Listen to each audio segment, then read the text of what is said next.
우리가 사는 세상에는 아이들도 있고 어른들도 있고 섞여 삽니다. 아이들은 아이들의 모습일 수밖에 없죠. 아이들은 자기 중심적이고 그래서 좀 변덕이 심합니다. 금방 깔깔대고 웃다가 금방 또 울고 난리를 치는 것이 어린아이의 모습입니다. 어른들은 그렇지 않습니다. 우리 영적으로도 마찬가지입니다. 영적으로도 믿는 사람들 가운데는 어린애들이 있고 성숙한 어른과 같은 장성한 사람이 있는 것이죠. 솔로몬이 성전을 완공해서 하나님 앞에 올려드리는 이걸 가지고 이제 봉헌식이라고 하는데 오늘 본문에 이 봉헌식에 대한 말씀이 나옵니다. 이것은 영적으로 보게 되면 솔로몬이 1,000번제를 드렸던 그 차원하고 더 나아가서 이제 하나님을 온전히 모시게 된 그런 시점을 말씀하고 있는 거예요. 그렇게 됐을 때 하나님이 임재하셔서 성전의 영광을 나타내셨죠. 솔로몬이 그 영광을 보면서 하나님 앞에 기도를 올렸습니다. 열왕기서에는 없지만 역대의 길을 보게 되면 솔로몬이 기도를 마칠 때 그 번제단의 번제물 위에 하나님의 불이 떨어져서 그래서 막 그 번제물이 하나님 앞에 올려드려지게 되고 영광이 성전에 충만했다 이렇게 말씀을 하고 있어요. 이걸 영적으로 생각하면 소름이 오싹할 정도로 이야 탄성을 지르고 싶은 그런 광경입니다.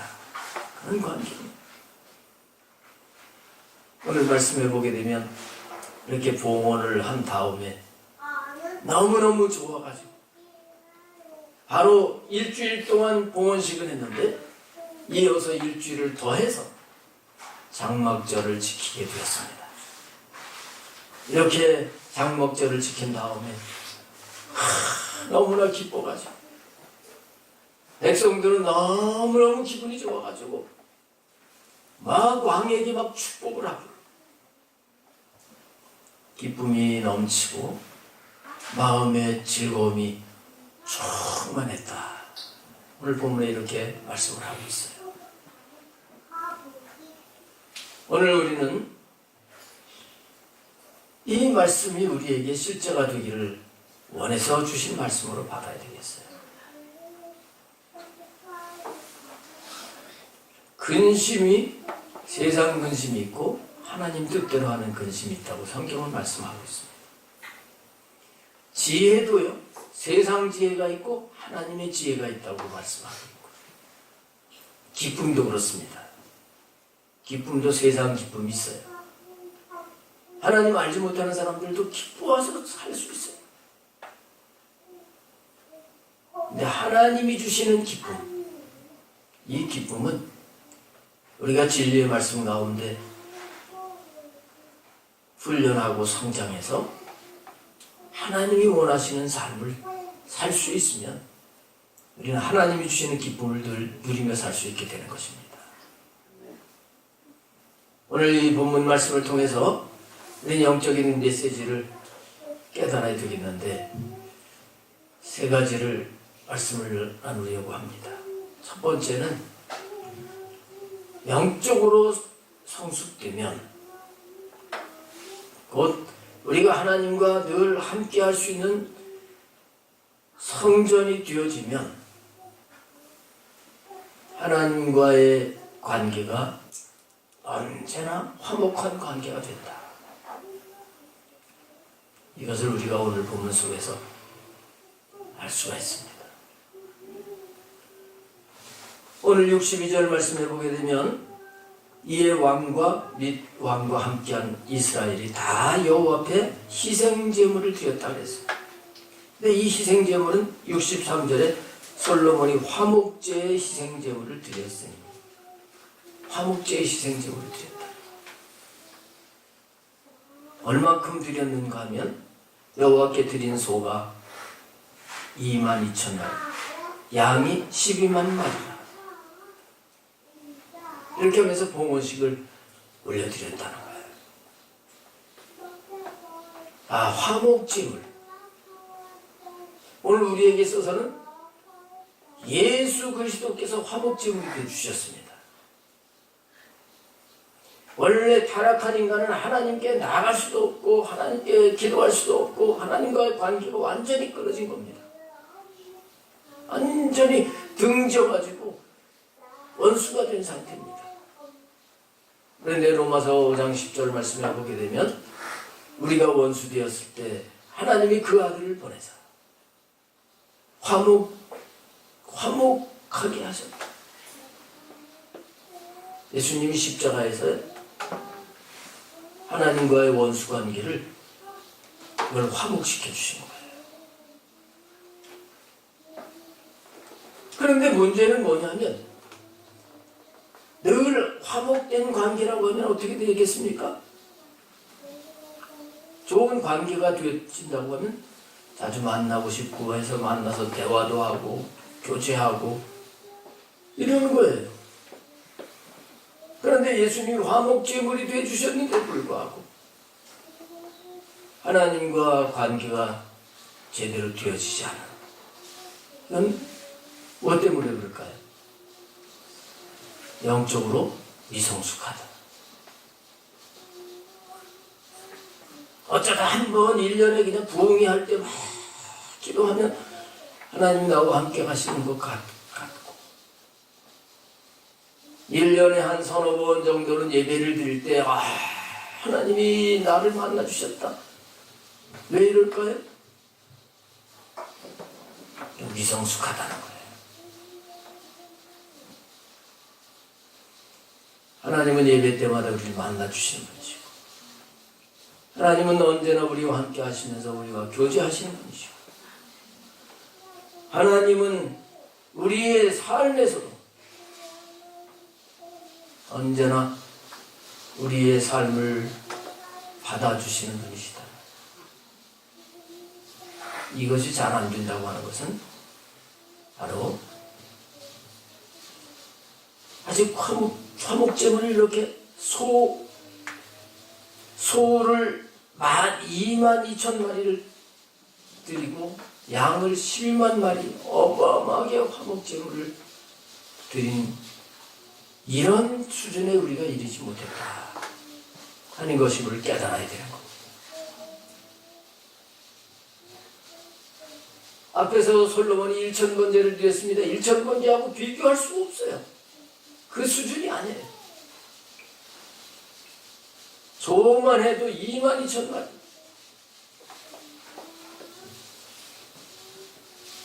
그래서 성장해서 하나님이 동행하시도록 성숙된 차원, 하나님과 화목이 완전히 이루어진 그런 상태가 된다는 것을 말씀하고 있어요. 우리는 이런 삶을 사는 자가 되어야 되는 것입니다. 예배를 드릴 때마다 영과 진리로 예배를 드려서 하나님이 내 예배를 받으시고 하나님이 임재하시고 이걸 우리가 경험을 해야 돼요. 제가 예배에 대해서 공부를 하면서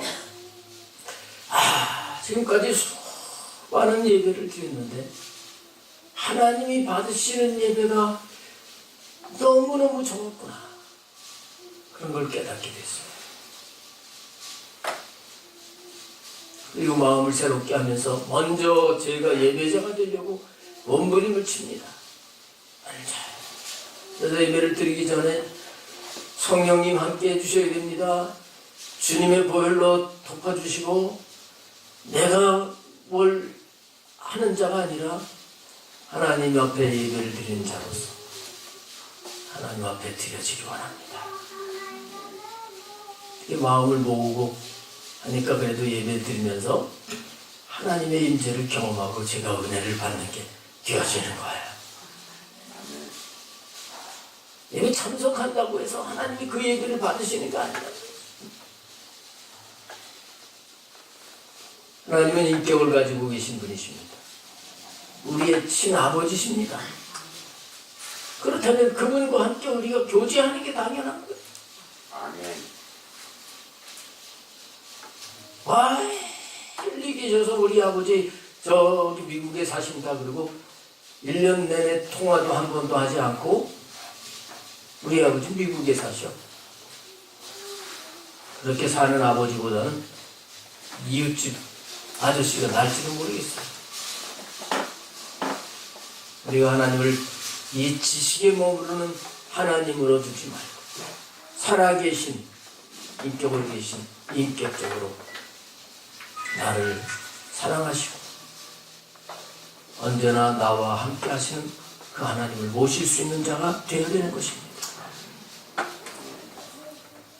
어린애 때는 교제가 안 돼요. 어린애들이 뭐 유치원 다니는 애들도 짝이 있더라고요. 짝이 있어요. 그래가지고 유치원 갔다 와가지고 나는 누가 좋아 누가 좋아.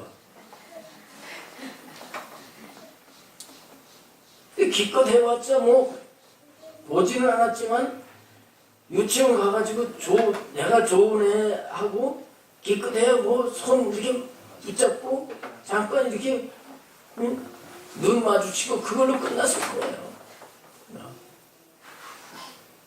그걸 교제라고 할 수 없잖아요. 그러나 장성하게 되면 정말 남녀가 만나가지고 점점 교제를 하게 되고 결혼해서 살게 되지. 우리 주님과의 관계가 친밀해져야 되는 것입니다. 아멘. 오늘 64절 말씀을 한번 더 보겠습니다. 그날에 왕이 여호와의 성전 앞뜰 가운데를 거룩히 구별하고 거기서 번제와 소제와 감사제물에 기름을 드렸으니 이는 여호와의 앞 놋제단이 작으므로 번제물과 소제물과 화목제의 기름을 다 용납할 수 없습니다. 제물이 하도 많다 보니까요. 성전을 지을 때 놋으로 번제단을 만들어놨는데 여기서 다 드릴 수가 없는 거예요. 그래서 성전 앞뜰의 가운데를 거룩하게 구별해서 거기서 번제도 드리고 소제도 드리고 또 감사 제물을 드려 올렸다 이렇게 말씀하거든요. 화목제뿐만 아니라 번제도 우리는 하나님 앞에 충분하게 드려야 돼요. 번제는 우리로 말하면 헌신의 제사입니다. 헌신의 제사. 어렸을 때는 헌신보다는 그냥 주님 앞에 뭐 주세요 이런 신앙을 갖게 돼요. 근데 성장할수록 내가 주님을 위해서 어떻게 해드려야 될까? 이것이 당연한 겁니다. 아이들이 어렸을 때는 부모님한테 뭐 해달라고 결혼을 하게 되면 부모님의 은혜를 생각하면서 그래도 부모님을 어떻게 해드려야지 이것이 정상 아니겠어요? 그래서 우리들도 번제를 드리는 이런 자가 되어야 되는 거예요. 바울 사도 같은 경우에 보면 그가 번제를 드리는 그런 삶을 계속 이어서 합니다. 이런 고백을 하죠.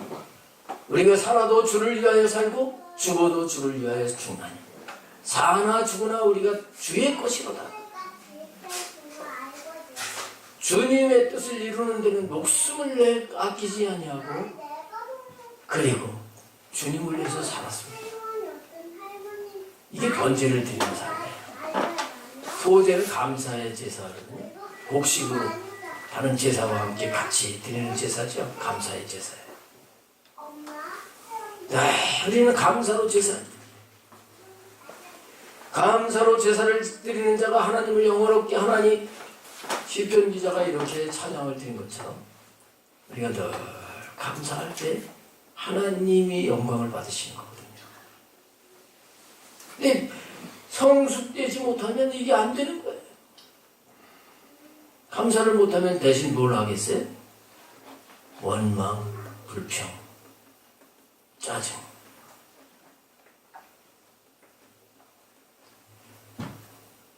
그래서 교회에 원불교인들이 많다는 거예요. 원망하고 불평하는 교인들. 미성숙한 애들이 이래서 그렇다는 거예요. 오늘 우리가 정말 이 심령 성전이 제대로 지어져서 이 솔로몬이 수많은 제물을 가지고 화목제를 드리고 번제를 드리고 소제를 드리고 감사의 제물들을 드린 것처럼 우리가 하나님을 그렇게 높여드리는 이 삶을 살아야 될 줄로 믿습니다. 그 다음에 두 번째는 영적으로 성숙한 사람은요, 하나님 앞에서 절기를 지키고 살아요. 오늘 장막절을 지켰다 하는 말씀이 나오고 있죠. 65절의 말씀에 그때 솔로몬이 7일과 7일 도합 14일간을 우리 하나님 여호와 앞에서 절기로 지켰는데 하맛 어귀에서부터 애굽 강까지의 온 이스라엘의 큰 회중이 모여 그와 함께 하였더니, 역대하에 보게 되면 7일은 성전 봉헌식이고 7일은 장막절이다 이렇게 딱 구분을 해놓고 있습니다. 자, 봉헌식을 드리고 곧 성숙되어서 하나님이 받으시는 삶을 살면서 아울러서 절기를 지키게 됐다 이런 말씀입니다. 성경에 보게 되면 하나님과의 관계가 잘 되었을 때 절기를 잘 지킵니다. 예를 들면 요시야 왕 시대입니다. 이 뒤에 이제 열왕기하 23장에 보게 되면 나오는데요. 이 요시야 왕이 되어가지고 이때 이제 솔로몬이 성전을 짓잖아요. 근데 하나님과의 관계가 잘 안 된 왕들은 성전을 그냥 방치해버려요. 그럼 먼지가 쌓이면서 여기저기 그냥 이렇게 낡아지잖아요. 근데 요시야 왕은 왕이 되자마자 성전 수리를 하는 겁니다. 성전 수리를 싹 한 다음에 요시야 왕은 6월절을 지켰다 이렇게 말씀합니다. 근데 성경에 뭐라고 기록하고 있냐면 아직까지 이 요시야 왕 때처럼 6월절을 성대하게 지킨 적이 없었다 이렇게 기록을 하고 있어요. 하나님과 관계가 잘 되면 절기를 지키는 거예요. 그 다음에 에스라서를 보게 되면 에스라는 이스라엘 백성들이 바벨론에 망해가지고 포로로 잡혀갔다가 2차로 다시 귀환을 해가지고 성전을 재건하게 되는 말씀입니다. 성전을 재건을 한 다음에 그때 절기를 지키는 거예요. 6월절을 또 지켰어요. 느헤미야서는 돌아와가지고 무너진 성벽을 재건한 말씀입니다. 이 성벽을 다 재건한 후에 이스라엘 백성들은 초막 절기를 지켰어요. 하나님과 관계가 되면 절기를 잘 지켰다. 성경은 그걸 말씀하고 있습니다. 히스기야 왕도 선한 왕이잖아요. 히스기야 왕 때는 6월절을 14일간 지켰다 이렇게 기록을 하고 있어요. 원래는 절기가 7일 지키는 거거든요. 갑절로 지켰다. 여러분 잘 아시지만 이스라엘은 3대 절기를 반드시 지키고요.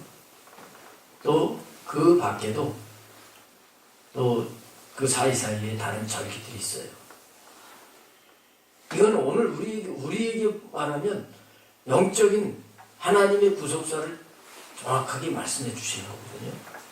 절기가. 자, 6월절을 지켰다. 이건 뭐예요?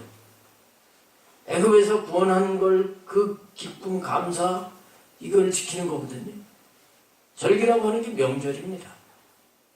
명절날 여러분 기뻐요, 기뻐요? 뭐 음식 만드는 것 때문에 요즘 주부들은 명절이 싫다고 그러는데 원래 명절은 잔칫날이에요. 잔칫날이에요. 뭐니 해도 한가위만 나타나고 그러면서 이 너무너무 즐거워하는 날입니다. 6월절은 하나님이 나를 구원해 주신 것으로 인해서 기뻐하고 잔치를 하는 거예요. 잔치를. 그런데 성장성숙하지 못하고 하나님과 관계가 잘 안 되면 그게 없어지는 거예요. 심지어는 내가 진짜 구원을 받았나? 내가 죽으면 천국 갈 수 있을까? 이것까지 흔들리는 거예요. 성숙해서 하나님과 관계가 돼서 하나님과 교제하는 사람이 그런 고민, 그런 의심, 그런 갈등을 하겠어요? 안 하는 거예요. 자, 주님께 가까이 갈수록 내가 이렇게 부족한데 주님이 나를 사랑하시고 이렇게 나를 구원해 주셔서 내가 지금 죽더라도 난 영원한 천국에 가게 된다. 그냥 믿어지는 거지. 그래서 구원받은 그것만으로도 기뻐하는, 내 환경이 설령 내가 원하는 대로 되어지지 않는다고 할지라도 내 안에서는 구원받은 것 때문에 이 안에서는 잔치가 벌어져야 됩니다.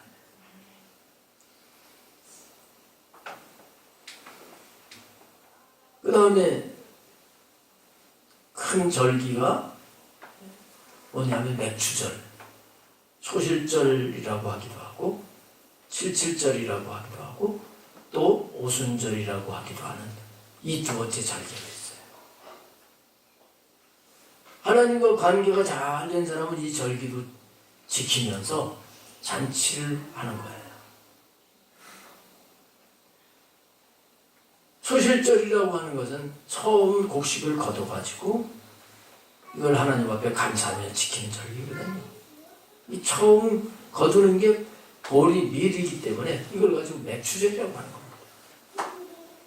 이것은 영적으로 보게 되면 부활의 첫 열매가 되신 6월절은 예수님이 십자가의 어린 양으로서 죽으신 것이라면 3일 만에 부활하시고 부활의 첫 열매가 되신 주님을 말하는 거예요.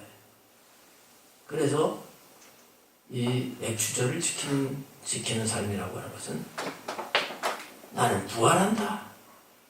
내가 사망의 부활이 아니라 영원한 생명의 부활로 부활하게 된다. 이것으로 인해서 내 앞에 답답함이 있을지라도 내 앞에 문제가 있을지라도 나는 부활했다. 이걸로 인해서 심령의 잔치를 하는 거예요. 근데 우리 심령 이 안이 내 안에서 기쁨이 넘치고 잔치를 하게 되면 어떻게 됩니까? 삶이 변화되게 돼 있어요. 좋게 되게 돼 있어요.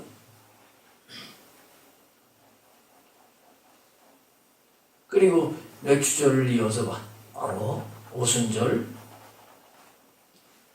성령님이 강림하신 거예요. 성령님으로 인해서 기뻐할 수 있어야 돼요. 그 다음 마지막 절기가 장막절. 오늘 여기 본문에 지킨 그 장막절입니다. 이걸 가지고 수장절이라 하기도 하고 초막절이라 하기도 하는 겁니다. 이것은 하나님이 광야 생활을 인도하신 것을 감사하면서 가나안에 들어와서 이렇게 곡식을 다 수확해서 창고에 들이면서 하나님의 은혜입니다. 그리고 하나님 앞에 영광 돌리는 거예요.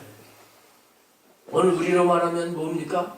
추수감사절의 진정한 의미는 우리가 이 땅에 사는 동안 예수님의 생명의 씨를 받아서 그 하나님이 은혜를 베풀어 주셔서 성장하게 하시고 알곡이 되게 하셔서 영원한 천국에서 상급과 영광을 누릴 수 있게 되는, 우리는 이걸 생각을 하면서 감사하고 잔치를 해요. 이게 장막절입니다. 성전 봉헌을 하고 바로 이어서 7일 동안 이 7이라고 하는 건 완전 숫자라고 그러죠. 그래서 단순히 일주일 동안 이런 의미보다는 더 계속 하나님과 관계가 이어지고 잔치를 계속 이어가고 하는 그런 의미가 있는 것입니다. 우리는 그래서 하나님 앞에서 절기를 지키는 자가 돼야 돼요. 절기를 지키는 자. 절기를 지키면 잔치를 한다고 그랬죠. 잔치하는 게 다른 말로 하게 되면 천국입니다. 천국.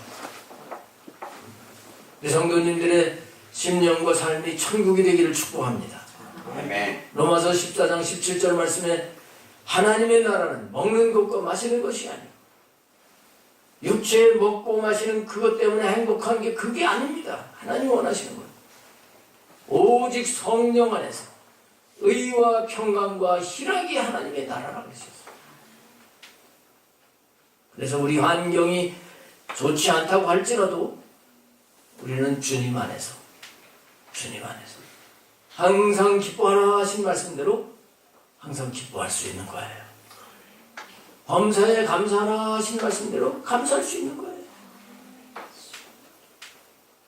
이게 천국인 겁니다.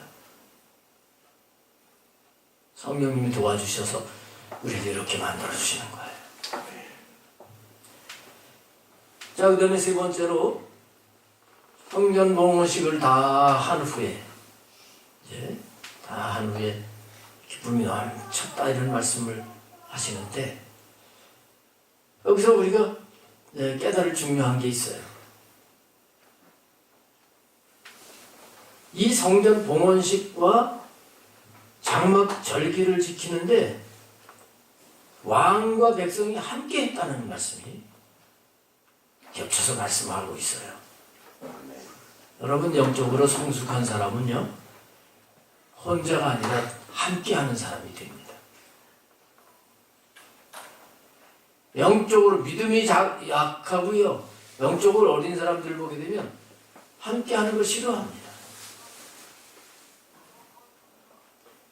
오늘 한번 보겠습니다. 62절을 보시면 이에 왕과 함께한 이스라엘이 그랬죠? 다 여호와 앞에 희생제물을 드립니다. 왕만 드린 게 아니고요, 백성만 드린 게 아니라 왕과 백성이 함께.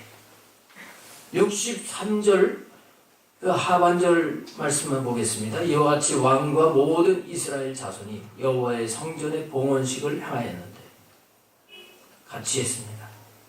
65절 끝부분도 보겠습니다. 여기 보면 하만 어귀에서부터 애굽 강까지의 온 이스라엘의 큰 회중이 모여 그와 함께 하였더니, 그리고 마지막 절에서도 여덟째 날에 솔로몬이 백성을 돌려보내며 백성이 왕을 위하여 축복하고 자기 장막으로 돌아가는데 여호와께서 그의 종 다윗과 그의 백성 이스라엘에게 베푸신 모든 은혜로 말미암아 기뻐하며 마음에 즐거워했더라. 전부 함께 막 기쁘고 즐거워했다는 거예요. 하나님이 베푸신 은혜를 받으면서 하나님이 베푸신 은혜로 인해서 기뻐하고 마음에 즐거웠다. 함께. 영적으로 성숙해서 늘 하나님과 함께 하면서 모든 게 다 아버지 은혜다, 이걸 알게 되면 아이고, 저분도 이 은혜를 같이 누렸으면 좋겠는데, 아이고, 저 집사님도 이렇게 이 맛을 보면 얼마나 좋을까, 이런 마음이 생겨지는 거예요. 함께 하고 싶은 마음이 생겨지는 거예요. 아멘. 함께 누리고 나누기를 원하는 마음이 생겨지는 거예요. 애들 보세요. 그거 엄마 아빠가 줬는데 그거 움켜쥐고서 좀 달라 그래도 한 줄에 꼭 계산을 해가지고 그럼 다음에 안 사줘. 그러면 하나 나중에 주고 이러잖아.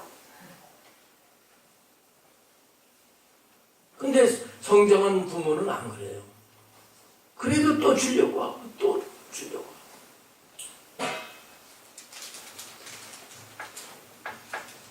로마서 12장 15절 말씀에 즐거워하는 자들과 함께 즐거워하고 우는 자들과 함께 울라. 서로 마음을 같이 하며 높은 데 마음을 두지 말고 도리어 낮은 데 처하며 스스로 지혜 있는 채 하지 말라. 이런 말씀을 하십니다. 성숙한 사람은 즐거워하는 사람과 같이 즐거워하려고. 미성숙한 사람은 즐거워하면 아이고 잡아갖고 뭘 그래? 늘 이런 식입니다. 우는 사람과 같이 울라고 하셨는데 그 상대편의 입장을 생각하면서 같이 슬퍼하고 이것이 성숙한 사람의 모습인 거예요. 또 주님을 위해서 사는 사역도 마찬가지예요. 제대로 성장했다고 하면 함께 하려고 하는 거예요. 미성숙한 사람은 그냥 뭐 예배만 드리고 마는 거예요. 나 뭐 교회 갔다 왔다. 이게 뭐 어리니까 그럴 수밖에 없지. 내 성장할수록 내가 주님을 위해서 뭔가 일을 해야 될 텐데. 그러면서 함께 일을 하는데 동참을 하는 거예요. 여러분 베드로와 요한이 함께 기도하러 갔어요. 가다가 안전뱅이를 일으켰죠. 함께 기도하고 같이 기도하려고 기도 같이 하잖아. 내가 기도해 줄게. 이러면서 하나님의 역사도 함께 일으키는 거예요. 바울도 혼자만 해도 대단한 사람입니다. 그러나 바울은 바나바와 함께하고 실라와 함께하고 이렇게 함께하는 거예요. 성령님 강림하셨을 때 120명의 문도가 함께 합심해서 기도할 때 성령님이 강하게 역사하셨죠. 함께하는 걸 하나님이 기뻐하시는 것을 우리는 알 수가 있습니다. 아멘. 그래서 기도도 함께 하려고 하고 전도도 함께 하려고 하고 사역도 함께 하려고 하고 이것이 성숙한 모습입니다. 그런데 고린도 교회 같은 경우에는 육신에 속한 어린아이라고 그랬죠. 고린도 교회는 어린애예요. 성장이 안 됐어요. 그래서 고린도 교회는 뭐가 많았습니까? 시기와 분쟁이 많았다 그랬어요. 애들하고 똑같은 거예요. 시기와 분쟁이 많아요. 그러니까 막 갈라지고 해서 이 분열이 되고 화가 많았습니다. 성숙하면 하나가 되려고 하는 거예요. 그래서 우리는 아버지께서 원하시는 것이 함께하는 것임을 알고 주님의 뜻에 맞춰서 하나 되려고 해야 됩니다. 에베소서 4장 3절에 보면 평안에 매는 줄로 성령이 하나 되게 하신 것을 힘써 지키라. 우리는 평안하게 우리 모든 교회와 가정과 이것이 되기 위해서 하나 되기 위해서 힘써야 돼요. 빌립보서 2장 2절 말씀에는 마음을 같이하여 같은 사랑을 가지고 뜻을 합하며 한 마음을 품으라고 말씀을 하고 있습니다. 자, 오늘 우리가 솔로몬이 성전 봉헌식을 하고 장막절기를 지키는 이 말씀을 통해서 우리들도 하나님이 성숙해서 하나님과 언제나 화목한 이 삶을 살기를 원하시고 또한 날마다 절기를 지키는 축제와 같은 이런 삶을 살기를 원하시는 것을 알아야 됩니다. 우리나라도 어려웠을 때 무슨 축제가 어디 있었어요? 근데 요즘 우리나라가 평안해지고 잘 살게 되니까 온갖 축제잖아요. 축제. 무슨 뭐 꼬막 축제, 광어 축제, 무슨 축제, 꽃도 뭐 예? 유채꽃 축제에서부터 철쭉꽃 축제, 국화 축제, 무슨 축제. 이게 제대로 나라가 갖춰졌다는 얘기예요. 우리들도 하나님의 나라가 이루어져야 돼. 할렐루야. 아멘. 이걸 함께 해야 돼. 이것이 우리 아버지의 뜻입니다. 기도하겠습니다.